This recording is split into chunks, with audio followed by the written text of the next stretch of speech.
Moi. Mä luen nyt kanavoimani viestin, joka on kirjoitettu 23.2.2022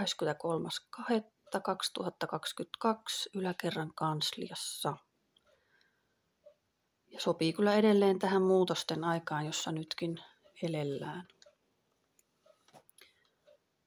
Polut kohtaavat nyt monilla ja on aika sopia, miten joukkona kuljetaan. Paksut pohjalliset on syytä irrottaa ja alkaa tuntea se tie, jota haluaa kulkea. On kunnioitettavaa kulkea tietä, joka tuntuu itselle oikealta. Se vaatii uskallusta ja leijonan rohkeutta. Se vaatii myös ymmärtäväistä sydäntä katsoa muita tuomitsematta. Jokainen on tuo leijona ja on aika alkaa kuuntelemaan ja arvostamaan omaa sisäistä viisautta ja sitä tietäjää, joka sydämessä asuu.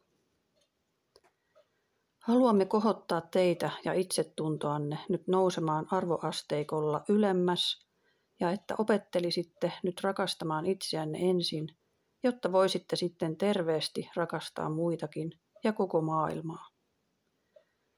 Kaikki elämässäsi alkaa aina sinusta, sydämestäsi nousevalla energialla.